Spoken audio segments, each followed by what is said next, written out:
doon po sa 20 pesos rice, do we have a timeline as to when we can make the benteng bigas meron na available for all? And then may we also know the criteria in choosing the priority areas kung saan po natin dadalhin yung 20 pesos rice? Ang sabi po niya kahapon, malinaw that he is a victim of political persecution by the Marcos government because he is an ally of the Dutertes. Yan po naman talaga ang kanyang magiging naratibo, kanyang depensa. Pero hindi po niya sinasagot ng mabuti kung nasaan nga ba yung mga dokumentong kanyang ipinangako. Is it possible to coordinate with the Interpol para mapabalik sa bansa si former presidential spokesperson? Sa ating pagkakatanda, yan din po ang sinabi ni Yusek Nikki T ng DOJ, maaari po sila makipag-cooperate at makipag-coordinate sa Interpol patungkol po dito. Yung latest message daw po ni Pangulong Marcos ay ayaw niya ng impeachment ni VP Sara at inutusan ng gabinete na atupagin ang serbisyo. Bato-bato sa langit, ang tamaan ay huwag magalit.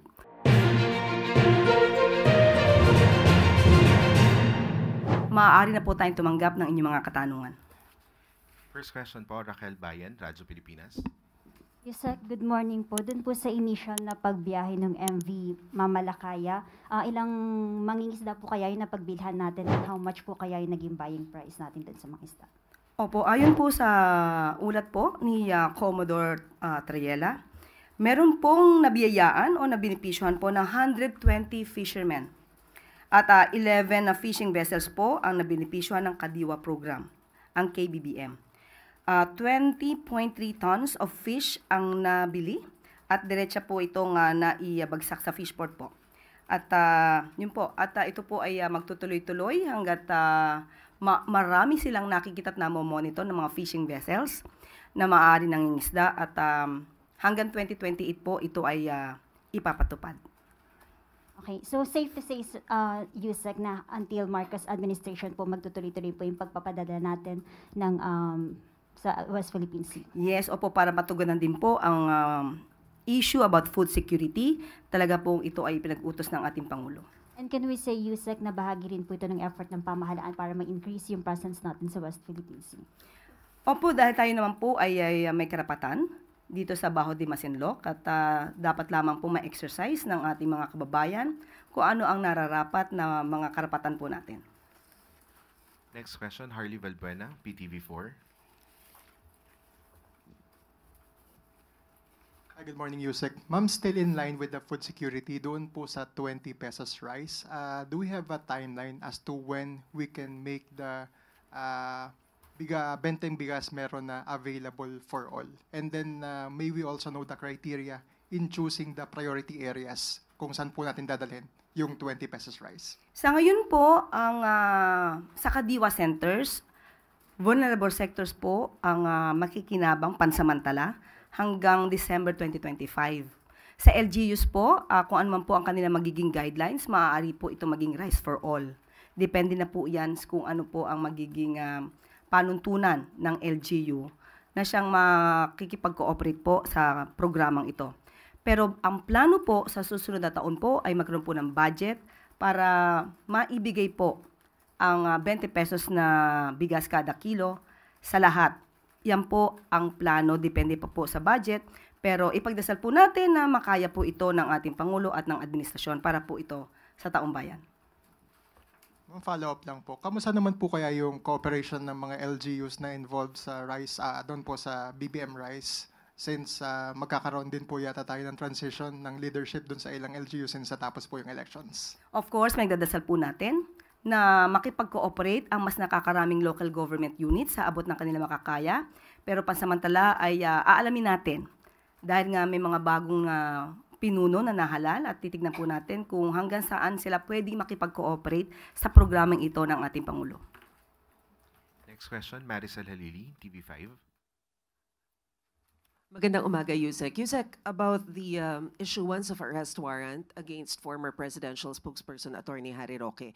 Ang sabi po niya kahapon, malinaw that he is a victim of political persecution by the Marcos government because he is an ally of the Dutertes. Your comment on that, Yusek? Yan po naman talaga ang kanyang magiging naratibo, kanyang depensa. Pero hindi po niya sinasagot ng mabuti kung nasaan nga ba yung mga dokumentong kanyang ipinangako sa House of Representatives at that time na nagkaroon po ng hearing sa Quadcom. Hindi po niya natutugunan yon at kung ano man yung mga sinasabing di umanong hidden wealth niya ay hindi pa rin niya po natutugunan. So paano po kayo magkakaroon ng political persecution? At tandaan po natin, korte mismo ang nag-issue ng valid warrant of arrest patungkol po sa kaso ng qualified human trafficking. At hindi lamang po yan. Meron po tayong nabalitaan na meron din pong pending case for alleged land grabbing sa Bataan. At ito po ay di umano'y nakapending sa Ombudsman since 2023. So siguro dapat din po natin malaman ang detalye dito at ang katotohanan tungkol sa akusasyon ng mga 77 farmers patungkol sa di umanong land grabbing na ginawa ni Atty. Harry Roque. Ma'am, ano po yung magiging action on the part of government? Is it possible to coordinate with the Interpol para mapabalik sa bansa si former presidential spokesperson? Sa ating pagkakatanda, yan din po ang sinabi ni Yusek Nikki T. ng DOJ, maaari po sila makipag-cooperate at makipag-coordinate sa Interpol patungkol po dito. So abangan na lang po natin kung ano man po ang magiging aksyon ng pamahalaan sa pamamagitan po ng DOJ. Pero may sinasabi po kasi si Atty. Roque na sa ngayon, hindi daw pwedeng maipa-deport siya pabalik dito sa Pilipinas dahil ayon daw sa international law, meron pa kasi siyang petition for asylum. So, kumbaga, nakapending pa doon. Of course, meron pong ganyan na sinasabi patungkol sa karapatan na wag muna siyang dalhin sa bansa kung saan may kaso. Pero ito po ay kung may maipapakita pong harassment. Kung wala po siya mapapakitang harassment mula sa gobyerno at maipapatunayan na ang mga kasong ito ay legal na nasampa at may mga basihan para siya ay ma-issuehan ng warrant of arrest, hindi po tayo maniniwala na hindi siya maaaring dalhin sa Pilipinas. Follow-up question, Maris Umali, GMA7. So, ma'am, ibig sabihin, even, kasi yun po yung ini-insist niya when we were at The Hague before, ang sinasabi niya, it is part of the provision as an applicant for a political asylum seeker that hindi siya pwedeng galawin at all. Hindi siya pwedeng ipa-deport, hindi siya pwedeng arrestuhin.